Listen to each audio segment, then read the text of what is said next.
show. Is it a sandwich? If I called a hot dog a sandwich, do you think that you'd be fine with it? If not, then why? Let's bust this wide. Mary, Carrie, Kelly, Matt, oh my, is it a sandwich? Well, let's decide.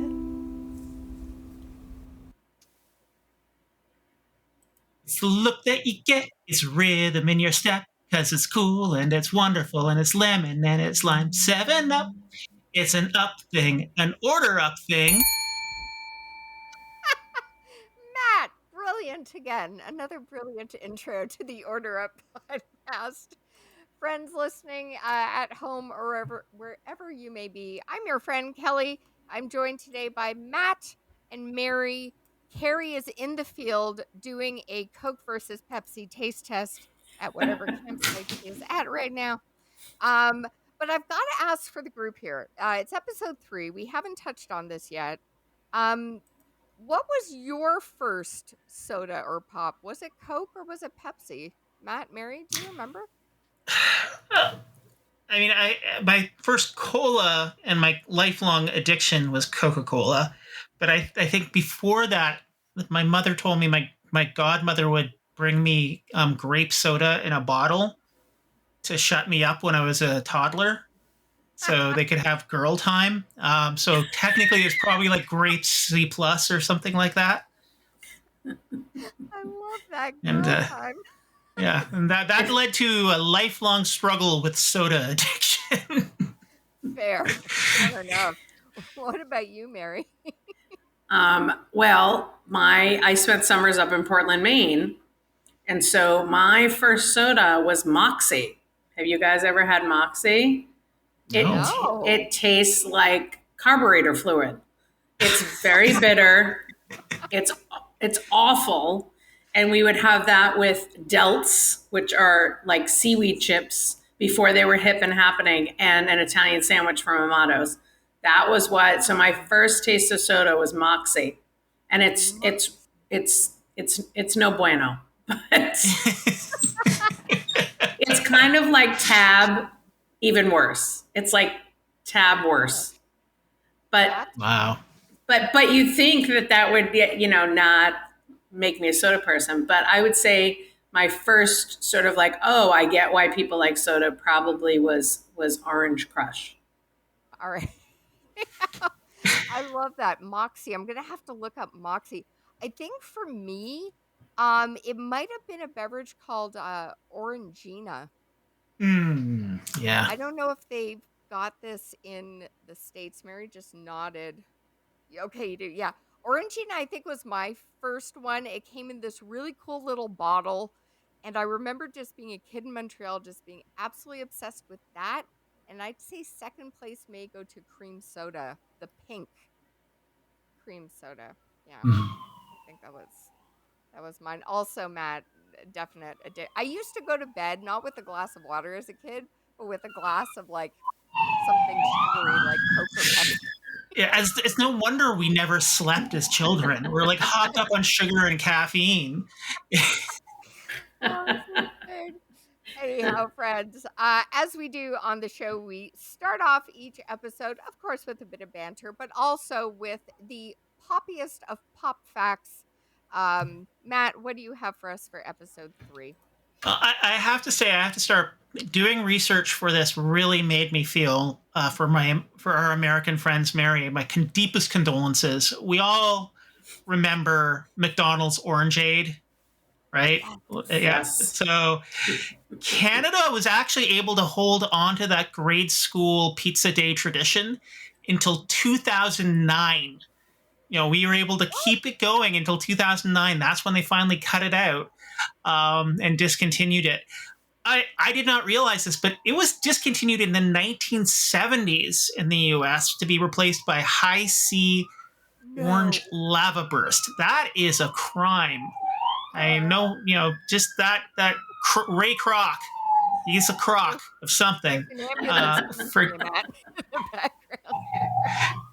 Yeah, they're coming for me. I've said bad things about the McDonald's founder, and so now we have to suffer through the pure mid that is Orange Fruitopia here in Canada, a pale imitation of the fruit pop perfection that was Orangeade.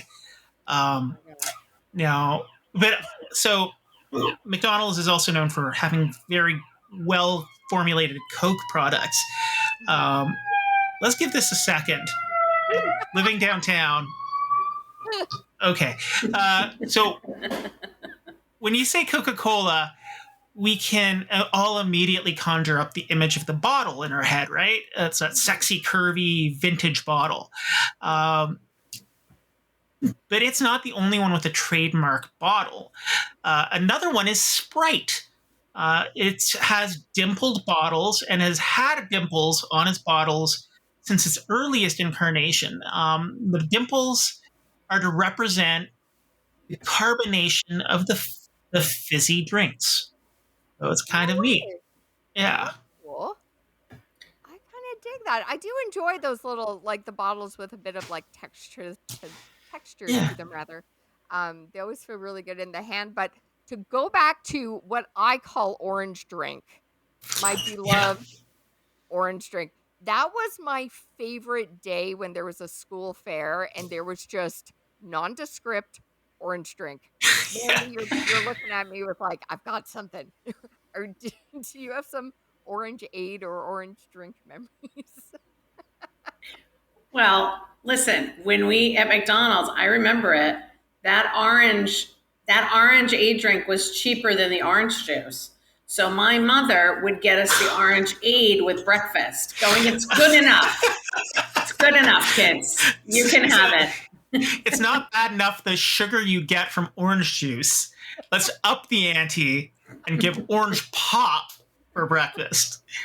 And I knew it was suspicious. And what I didn't like about it is that we had the paper cups. Remember, we had the paper cups from McDonald's, the little waxy paper cups.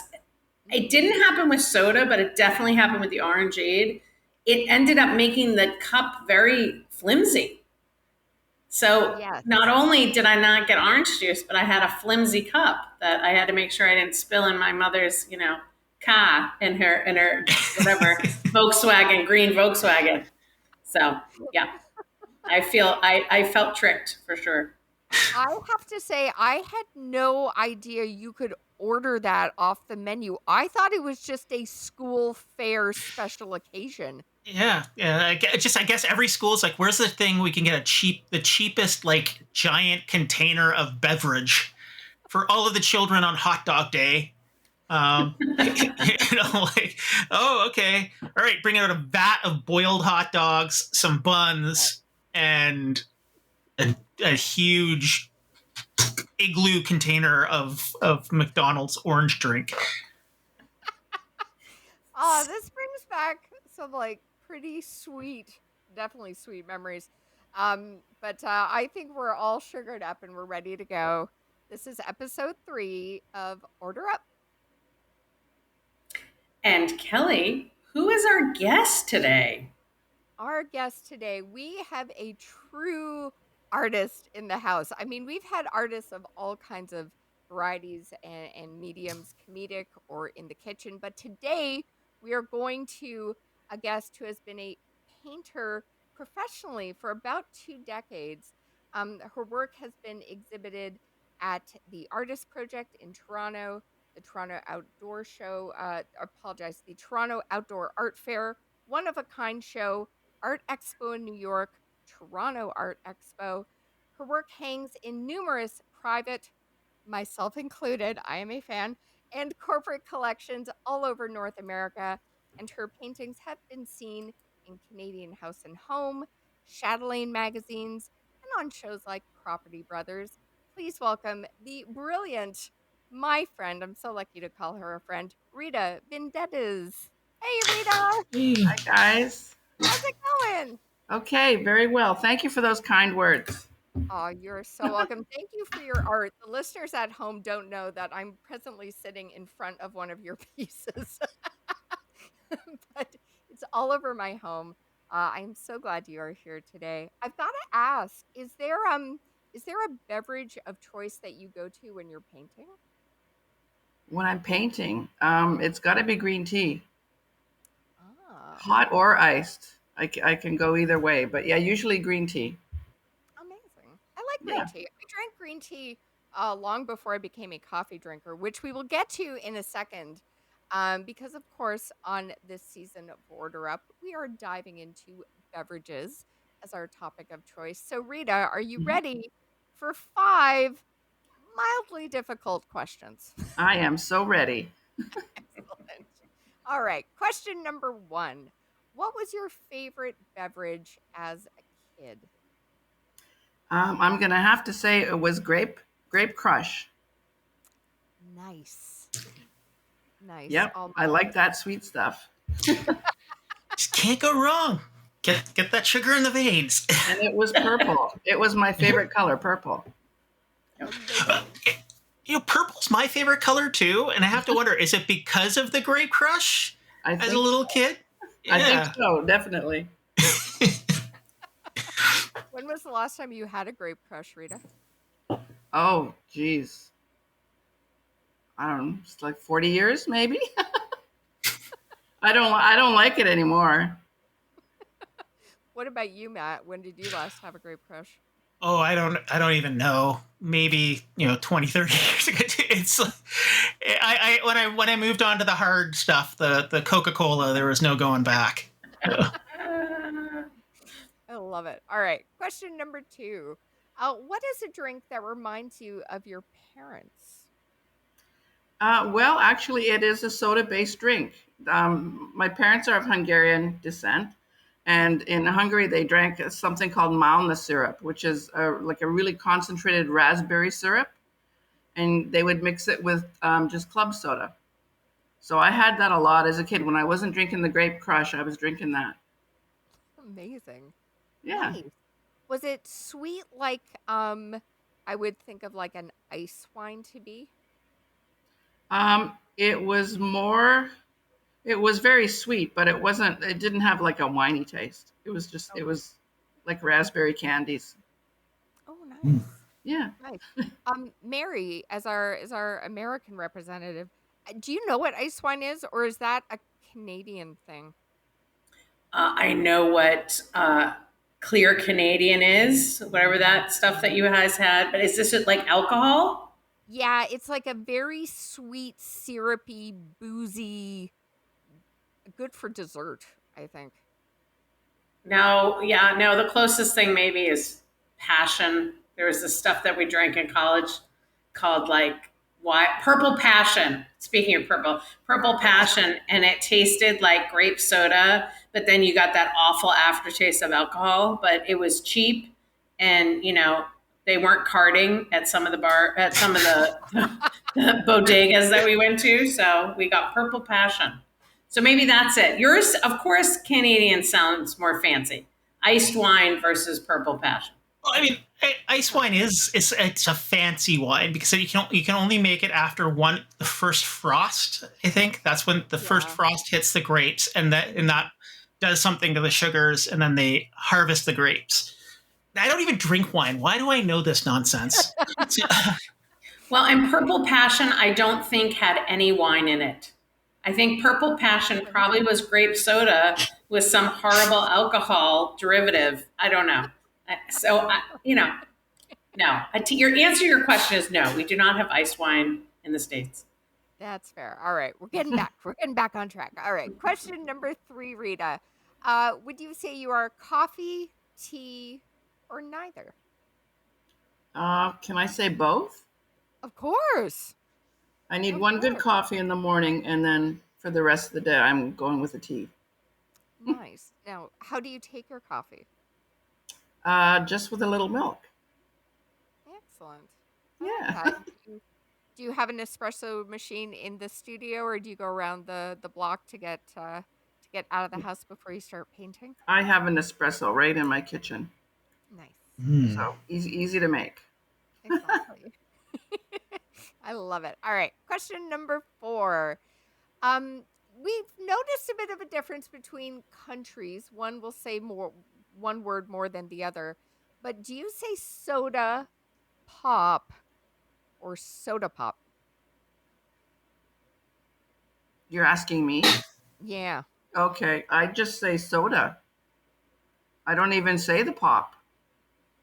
Interesting. Hmm. I think I say pop more than anything. Maybe it's a regional thing. Maybe. I have no idea. Okay. Yeah. All right. You've I was presuming one thing about Canadian residents, and you've like Flip the script. flipped the script, Rita. I love it. It's good.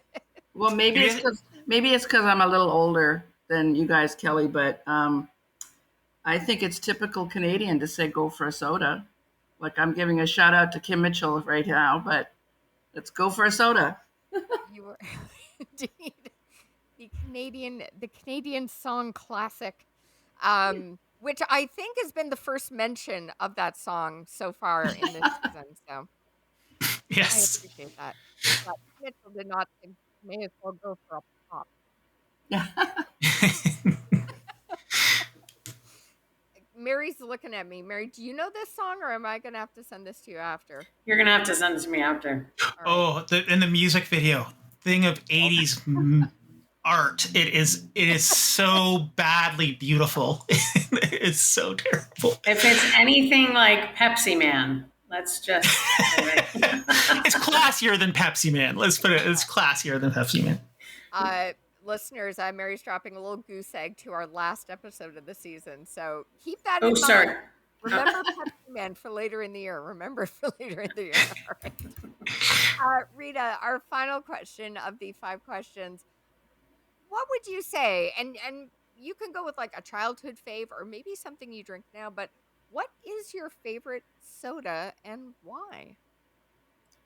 Well, I'm going to go with something that I don't drink. I don't really drink soda anymore, Mhm. but if I do, I'm going to treat myself to a Canada Dry ginger ale Nice. because it's not too sweet. I love that. I love a Canada Dry ginger ale. I really do. And for me, I mean, I know that you travel a lot, for art or whatnot. Mhm. But when I'm traveling, that is my airplane drink of choice. Oh, What about really? you? It's very refreshing. Yeah, it's so refreshing. It's something I love getting on the plane. What about you, Matt and Mary? What do you like to drink when you're traveling? I mean, it depends. If it's like an early flight, I might actually get a Pepsi, a Diet Pepsi or something, just to give me a boost of energy. Otherwise, just water because I don't want to. I don't want to be too much of a mess on the flight, kind of thing. So stay hydrated, but not like shaking in my seat, kind of thing. Exactly. What about you, Mary? What do you drink when you're flying? Well, you know me and my restrictions. I do not like ice on a plane, but the drink has to be cold. I'm suspicious of the ice. So I would rather they give me a cold can of the whole thing, right? So I'll get a whole can of Coke and then I ask them to give me cold seltzer with it because I can't drink all the Coke because it's too sugar. So I split it. I do a half seltzer, half Coke. But it must be cold. I know. I live in coach, but I act like I'm in first class. I'm sorry, everyone. But this is what it is. So that's what I pick. And then if it's an early morning flight or whatever, then I will do coffee. But Yeah. no ice. I got upgraded. Oh, go ahead, Matt. I was gonna say, being afraid of ice is a very wise thing. You never know where that ice has come from. So I'm with you. That is true. That is true. I was just about to say I got upgraded to first class recently on a flight, which was a delight, and I got my coffee in a mug. Ooh, So fancy. So fancy. Anyhow, Rita, thank you so much for joining us today. If anyone listening wants to pick up a new piece of art for their wall or gift to someone else, where can they find you on socials? Well, you can find me on Instagram at Rita Vindedzis, or you can just go to my website, RitaVindedzis.com. It's all there. Yeah, definitely should, friends. I've got to ask just briefly, how is it painting with your granddaughter? How is she doing with the canvas? Oh, amazing. She inspires me so much. Oh, She's just just free and just goes for it. Every color in the spectrum. I love it. I love it. Is she painting with a lot of purple, which seems to be our magical word of the day? She's using a lot of pink and blue, so she's getting purple. Yeah. I love it. I love it. And friends, when you follow Rita on Instagram, occasionally there's a story posted with maybe the littlest addition to the family painting along with her. But thank you, Rita, so much for joining us today. It was a treat to chat with you. Thanks so much for having me. Bye. Bye-bye.